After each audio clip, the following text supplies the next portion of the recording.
أعوذ بالله من الشيطان الرجيم. بسم الله الرحمن الرحيم.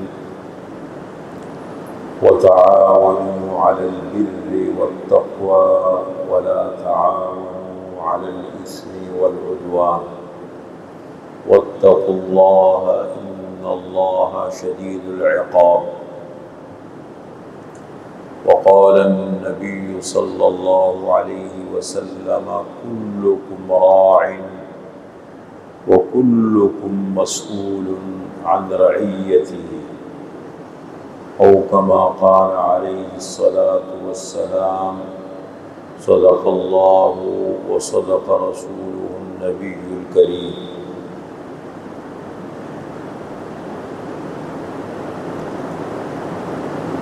تعلیم اور تربیت،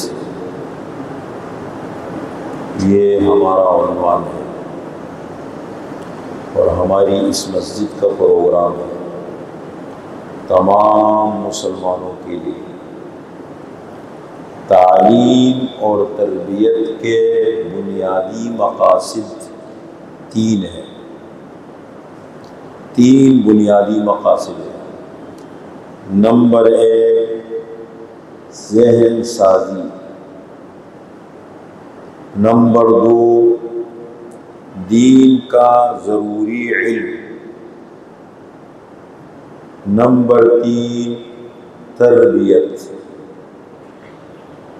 یہ بہت بنیاد ہے اور ہم سب کی ضرورت ہے۔ ذہن سازی، سوچ کا بدلنا، یہ بہت ضروری ہے۔ کسی بھی حوالے سے، زندگی کے کسی بھی حوالے سے، جب تک انسان اپنی سوچ کو نہ بدلے، اپنی سوچ میں تبدیلی نہ لائے، وہ کوئی کام نہیں کر سکتا۔ ماحول میں رہنا، ایک ذہن بن جانا، یہ حل نہیں ہے۔ اگر میں دینی ماحول میں بھی رہتا ہوں، کسی دینی ماحول کے اندر بھی میں رہتا ہوں، تو وہاں بھی ایک سوچ بن جاتی ہے، بس ایک ذہن بن جاتا ہے کہ میں تو دینی ماحول میں رہتا ہوں، بس میں تو دین کے ماحول میں رہتا ہوں، بس اس کا مطلب یہ میں دینی ہوں گی۔ جو دینی ماحول میں رہتا ہے اس کو بھی سوچ بدلنے کی ضرورت ہے، اور اگر میں کسی اچھی صحبت ماحول میں بیٹھتا ہوں، سوچ بدلنے کی ضرورت پڑتی ہے۔ اس کی مثال ایسی ہے جیسے ہم ضرورت کے حساب سے غسل کرتے رہتے ہیں، کپڑے بدلتے رہتے ہیں، کپڑے ہمارے میلے ہو جاتے ہیں، گندے ہو جاتے ہیں، ہمیں کپڑے بدلنے پڑتے ہیں۔ جسم میلا ہو جاتا ہے، گندا ہو جاتا ہے، ہم غسل کرتے ہیں۔ انسانی ضرورت کا حصہ ہے، زندگی کا حصہ ہے پاکی صفائی حاصل کرنا۔ اسی طریقے سے سوچ کو بدلنا، موقع مناسبت کے اعتبار سے حالات بدلتے رہتے ہیں۔ زندگی کے حالات کبھی ایک نہیں رہتے۔ آج حالات کچھ اور ہے، کل آپ دیکھیں گے حالات، پھر انسان کی کیفیت بھی بدلتی رہتی ہے۔ تو حالات کے اعتبار سے اپنے ذہن کو تیار رکھنا، اپنی سوچ کو تیار رکھنا۔ کبھی آدمی صحت میں ہے، حالت صحت میں ہے، کبھی انسان بیمار ہے، کبھی انسان بہت زیادہ خوش ہے، کبھی انسان بہت غمگین ہے، کبھی انسان راحت میں ہے، اور کبھی انسان تکلیف میں ہے۔ یہ ہم دیکھتے رہتے ہیں۔ کمال یہ نہیں ہے، وہ کہتے ہیں نا، تو سمجھتا ہے حوادث ہیں ستانے کے لیے، تو سمجھتا ہے حوادث، جو حادثے آتے ہیں، تکلیفیں آتی ہیں، مسائل آتے ہیں، تو سمجھتا ہے حوادث ہیں ستانے کے لیے، یہ ہوا کرتے ہیں ظاہر آزمانے کے لیے۔ انسان کو چیک کرنے کے لیے. تندے یہ باد مخالف سے نہ گھبرا اے عقاب، یہ تو چلتی ہے تجھے اونچا اڑانے کے لیے. مشکل وقت میں اگر انسان اپنے آپ کو مضبوط رکھے اور حالات پر نظر رکھے کہ یہ وقت بھی گزر جائے گا، وہ انسان ہر وقت اچھا رہتا ہے. اور جو انسان نعمتوں میں ہو، تعیش میں ہو، عیش و عشرت کی زندگی میں ہے اور غافل ہو گیا، اس آدمی کا انجام اتنا بدترین ہوتا ہے. یہ میں نہیں کہتا، یہ قرآن کہتا ہے، یہ تاریخ کہتی ہے، اور یہ تجربات کہتے ہیں. دنیا کا تجربہ، تعیش میں رہنے والوں کا انجام بہت تاریک ہوتا ہے، عبرتناک ہوتا ہے. اس پہ آپ اسلامی تاریخ کو پڑھیں اور آپ انسانوں کے مزاج اور نفسیات کو پڑھیں. بہت تعیش میں رہتے ہیں نا، وہ گڑبڑ ہو جاتا ہے. اور بہادر شاہ ظفر کا شعر ہے، ظفر آدمی اس کو نہ جانیے گا. بہادر شاہ ظفر صاحب کہتے ہیں ظفر آدمی اس کو نہ جانیے گا جو ہو کتنا ہی صاحب فہم و ذکا، کتنا سمجھدار، کتنا ذہین کیوں نہ ہو. ذہین ہے، سمجھدار ہے، اور میں اس کو آدمی مت سمجھو. جسے عیش میں یاد خدا نہ رہی، جسے عیش میں یاد خدا نہ رہی، اور جسے تیش میں خوف خدا نہ رہا. بہت مشکل ہوتا ہے. یہ زندگی نام ہے جہد مسلسل کا. زندگی کس چیز کا نام ہے؟ جہد مسلسل کا. کیا مطلب ہے؟ اب تو ایسا ماحول بن گیا کاروباری دنیا میں بھی، تعلیم کی دنیا میں بھی، کہ ہمیں وہ الفاظ کا مطلب بھی یاد نہیں ہوتا. بالکل ایک ہم ایسی دنیا میں چلے گئے نا، بالکل ایک کھیل کی دنیا نہیں ہوتی. پہلے ہمارے لوگ ہوتے تھے ایسے بھاری بھرکم. کبھی آپ پہلے زمانے کے کبھی نیٹ کے اوپر جا کر کے پرانے کرکٹ کے میچ، ہاکی کے میچ یہ نکال کے دیکھیں. اس میں جو کمنٹری ہوتی ہے نا، کمنٹیٹر کمنٹری کرتا ہے نا، ان کی اردو ذرا سنیں، آپ کو سمجھ ہی نہیں آئے گا. اتنے بھاری بھرکم الفاظ، اتنی سنجیدہ اردو، اتنے بھاری بھرکم الفاظ کا استعمال ہوتا ہے. اور آج کل تو پتہ نہیں کیا ہو گیا، سب بھول گئے. دین کے اصطلاحات سے بھی ہم بے خبر ہو گئے. میں کہتا ہوں فرض عین، فرض کفایہ، واجب، سنتی مؤکدہ، سنتی غیر مؤکدہ، حرام، مکروہ تحریمی، مکروہ تنزیہی، مباح، مستحب. آپ کہیں گے یہ کیا کہہ رہا ہے؟ خصوصاً نوجوان کہیں گے بس مولوی کی تقریر ہے، ہم جمعہ پڑھنے آئے ہیں، ہمیں تو جمعہ ادا کرنا ہے. ساتھی تو وہ کہتے ہیں جسم ادھر ہے اور ذہن کہیں اور ہے. ہم حاضر نہیں ہوتے. ہمارا دماغ، ہمارا جسم، ہماری توجہ مشکل سے لڑنے کے عادی ہم نہیں ہیں، نہ ذہنی طور پر نہ جسمانی طور پر. مشکل سے لڑنے کے عادی ہم نہیں ہیں. اگر کوئی مشکل گفتگو ہو رہی ہے نا اور میرے مقصد کی نہیں ہے تو کہتے ہیں یار. اس لیے میں نے یہ تناسب لگایا، میں یہ سروے یہ چیزیں نوٹ کر رہا ہوتا ہوں. اکثر حضرات یہ جو گفتگو ہو رہی ہوتی ہے بہت سارے لوگوں کو یعنی سب کی بات نہیں کر رہا ہوں، ایک عام بات کر رہا ہوں، بدگمانی نہیں ہے، تجربے کی بات کر رہا ہوں میں، چونکہ تعلیم اور تربیت سے منسلک ہوں تو ان چیزوں کو نوٹ کر رہا ہوں۔ صبح شام میں عوام کو کورس پڑھا رہا ہوں، نوجوانوں کو پڑھا رہا ہوں، تو میں سوال کرتا ہوں اس کا کیا مطلب ہے، وہ بیچارہ کھڑے ہو کے نہیں بتا سکتا۔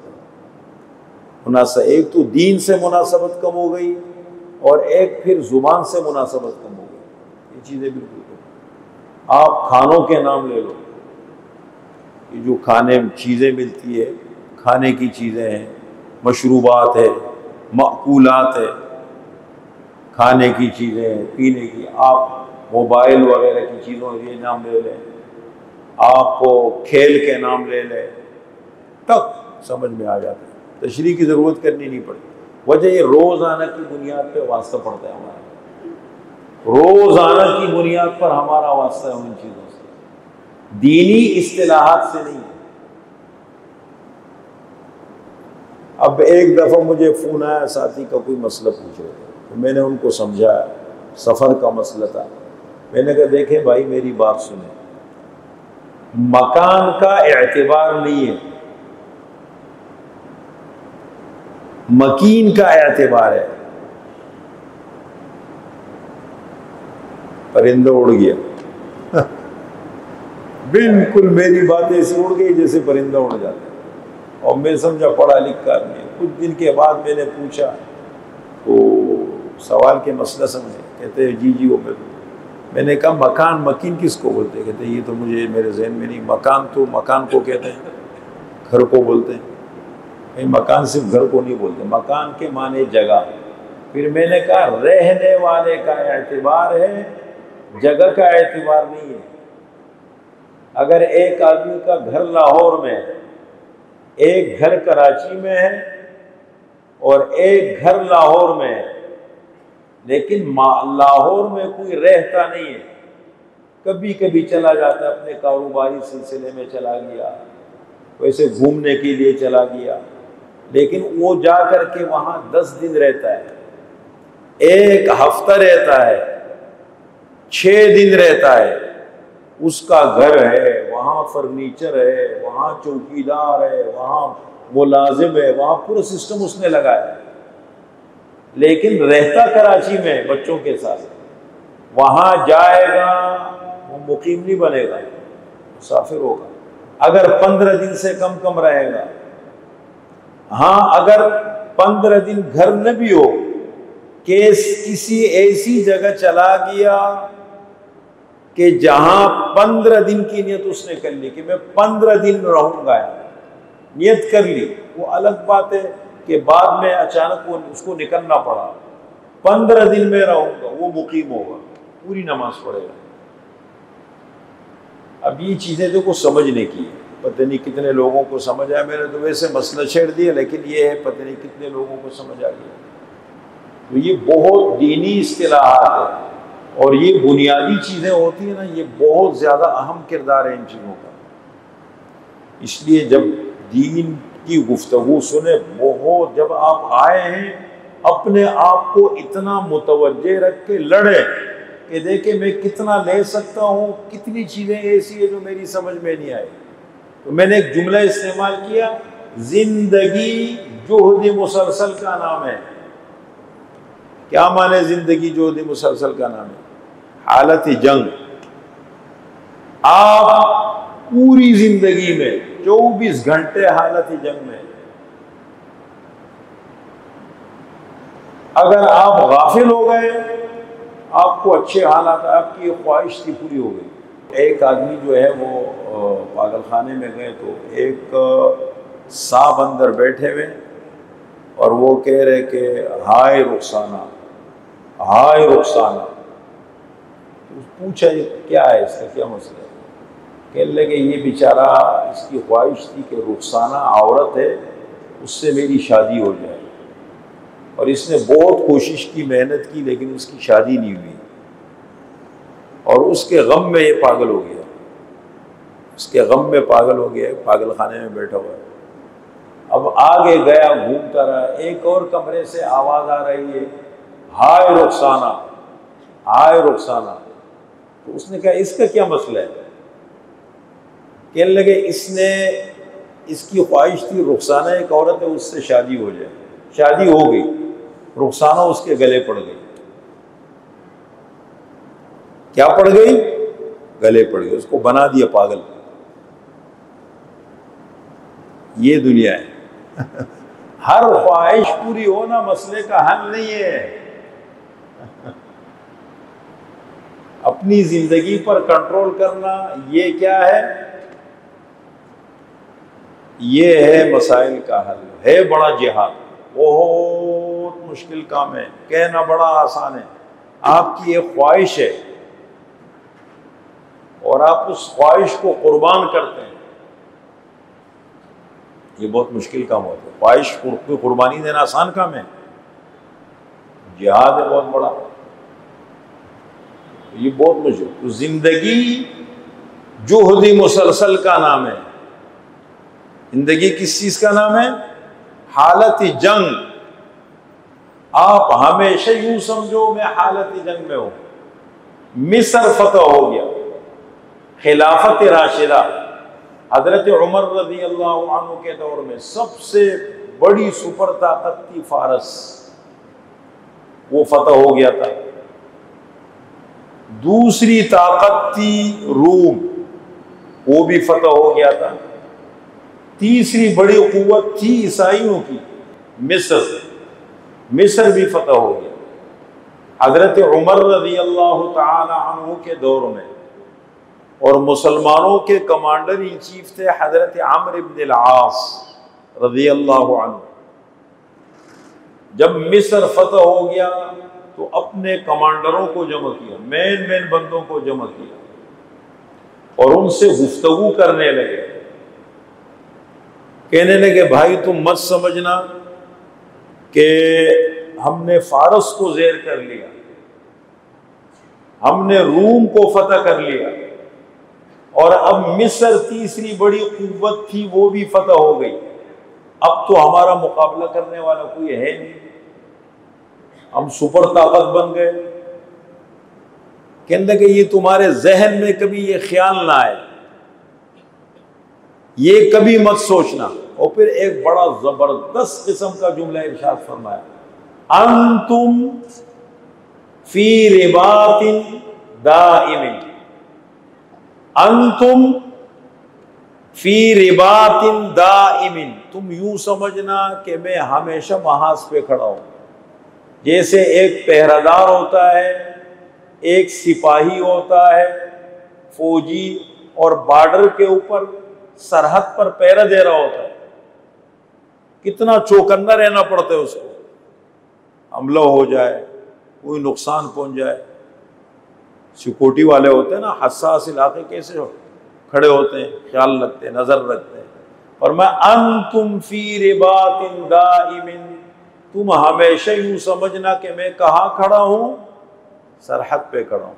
زندگی کیفی اسی حسن عمل کا نام ہے، کفر کو نابود اور حق کو جاویدہ کرتے چلو، لڑو بس، اپنے آپ سے، اپنی سوچ سے لڑو، اپنے ماحول سے لڑو، اپنے حالات سے لڑو، جہاد ہے۔ وہ صاحب کا دل نہیں چاہتا کہ میں نماز پڑھوں، مشکل ہے۔ آپ کا دل نہیں چاہتا کہ میں کام وقت پہ کروں، بہت ساری چیزوں کو، لیکن آپ کو اچھے برے کی سمجھ ہے، اچھے برے کی تمیز ہے آپ کو، آپ اس تمیز کو سامنے رکھ کے لڑے ضرور۔ اگر آپ آگے بڑھنا چاہتے ہیں، آپ اگر بہتر انسان بننا چاہتے ہیں، کچھ کرنا چاہتے ہیں، آپ کو لڑنا ہوگا، ورنہ ہاتھ پہ ہاتھ رکھیں گے تو سب کچھ خراب ہو جائے گا، پھر تو ہم کچھ بھی نہیں کر سکتے۔ اپنی زندگی کو جو نہ بدل سکے تو وہ دوسروں کو، اپنی اولاد کی کیا تربیت کرے گا؟ والد ایک اپنے تعیش میں پڑا ہے، اہلیہ اپنے مسائل میں الجھی ہے، اور بچے اپنے غم میں ڈوبے ہوئے ہیں، ایک گھر کے اندر الگ الگ کمروں میں موبائل پہ پڑے ہیں سب، تو دیکھو نا کیسے پھر آگے بڑھیں گے۔ کتنا ہمارے دشمنوں نے اتنی محنت کی کہ بالکل ہمیں تعیش میں سب سے زیادہ موبائل کا استعمال، موبائل پاکستان میں غلط استعمال ہمارے پاکستان، آپ سروے کر کے دیکھیں، اس لیے کہ وہ چاہتے ہیں کہ بس مسلمانوں کا عیش و ان چیزوں میں ڈالو، تعیش میں ڈالو اور خراب کرو. یہ مشکل چیزیں ہوتی ہیں. میں بار بار ساتھیوں، آپ مسجد میں آتے ہیں، دیکھیں میں مسجد میں بیٹھا ہوں، میرے پاس بھی موبائل ہے، موبائل میرے پاس بھی ہے. اب میرے خیال میں اب تو کوئی ایسا بندہ نہیں ہوگا جو کہ میرے پاس موبائل نہیں. کوئی ہے جو کہتے ہیں کہ میں موبائل کبھی نہیں رکھتا ہوں زندگی میں؟ ہے اس پوری مجلس میں تو کبھی موبائل رکھتا ہی نہیں ہے، کہ وہاں موبائل ہے ہی نہیں. بہت مشکل ہے. یعنی میں تو درخواست کر رہا ہوں کہ کوئی ہے تو ہاتھ کھڑا کر لے کہ وہ موبائل رکھتا ہی نہیں ہے زندگی بھر.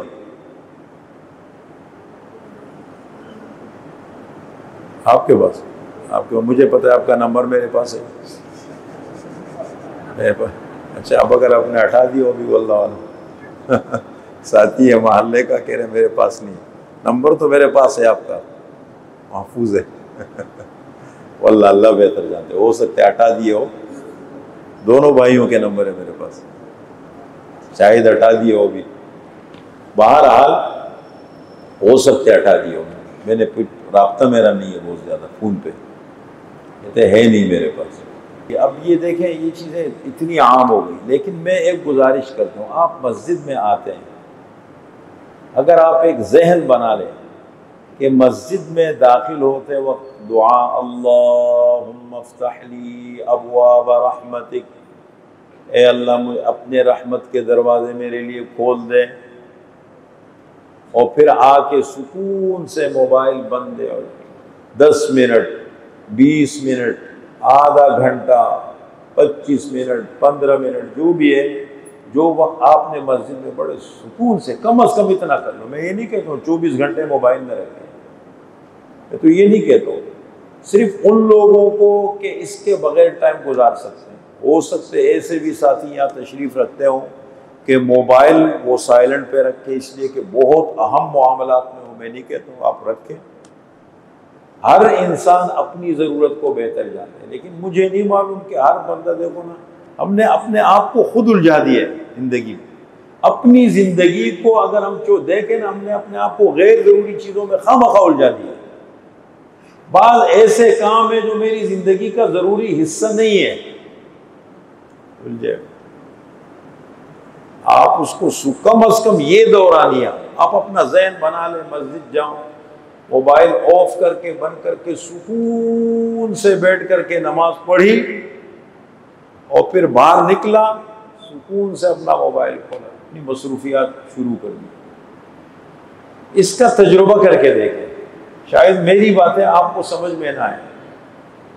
اتنا گیپ عوام اور علماء کے درمیان آ چکا ہے، دین اور چیزوں کے درمیان، کہ میں نہیں، آپ اپنے آپ کو، آپ مسلمان ہیں، آپ نماز پڑھنے کے لیے آ گئے ہیں، اس پہ تو مجھے کوئی اختلاف نہیں ہے.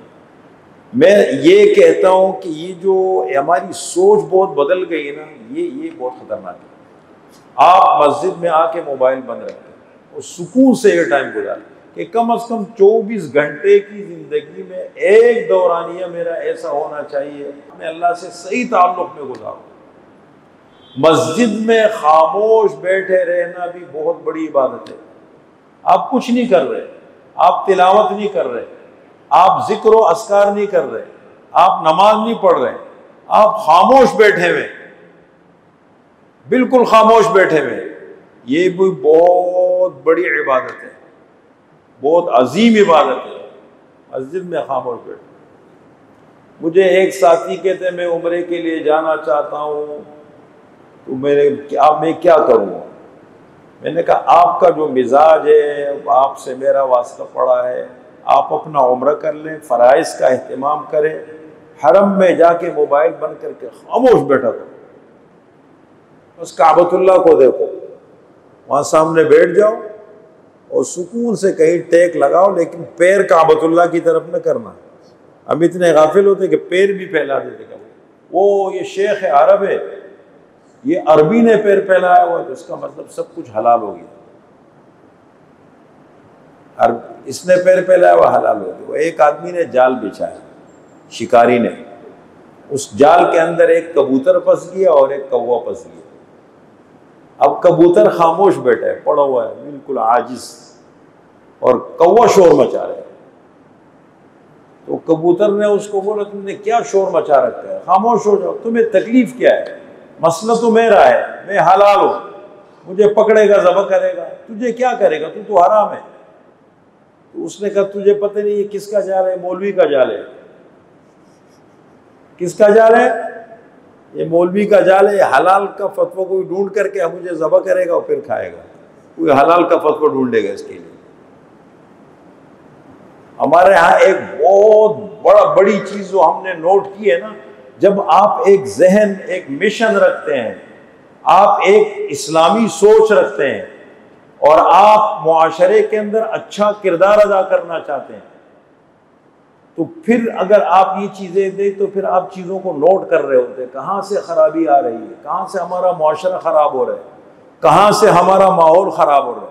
جب وہ چیزیں آپ نوٹ کر رہے ہوتے ہیں تو ان میں ایک چیز بہت نمایاں کیا نظر آتی ہے، جو ہمارے حضرات عمرے پہ تشریف لے جاتے ہیں، حج پہ تشریف لے جاتے ہیں، وہاں عربوں کو دیکھ کر کے دیکھا دیکھی میں بہت سارے تحفے لے آتے ہیں۔